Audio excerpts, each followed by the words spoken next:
You know that this is a political season, so there are a lot of opinions, projections, predictions, analysis, even prophecies flying up and down.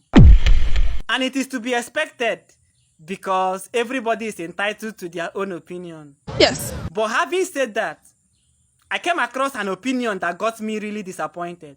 For what? I Why? believe that no matter what you think about a person, you must make sure that your analysis about that person must be objective enough. Learn a lesson. A professor.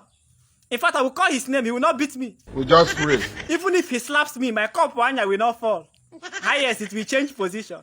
This man! One professor, Agbese, came out to say that Obi doesn't have the needed antecedents to govern Nigeria. Really? That he's only using his skills as a salesman to sweet-talk Nigerians into supporting him. That those of us that are supporting him are doing it as a form of protest against the elites. But protest votes doesn't take anybody anywhere. I started talking like a You know, this is the only country that these professors will rig corrupt politicians into power. And after that, they will go on strike. funny people. And I begin to wonder, what are they protesting against? Photo. The same evil that they helped to install. Not be juju be that. Sometimes I don't understand this country. The country is like bikini. The more you look, the less you see. Yeah, maybe one. But those ones he said are not even the main problem. He added that even Tinubu had a better record as Lagos State governor compared to what Obi recorded in Anambra State. God will see us. But what he didn't tell us was that Lagos was former capital territory and resources had already been pumped in to develop this city in line with its status, which made it an economic autopilot. But where was Anambra before Obi came on board? We must learn a lesson. Sometimes a half-truth is worse than a lie. He added though that Obi is not even in the league of superlative performers like Dave Umahi of Ebonyi State. I was like, What?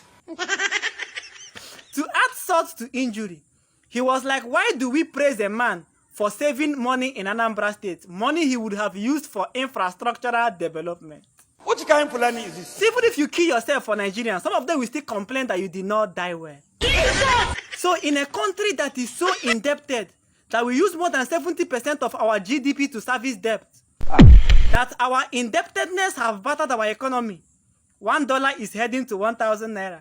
But a man governed for 8 years without borrowing a kobo, but rather saved, and somebody doesn't see it as something praiseworthy. It is very shameful.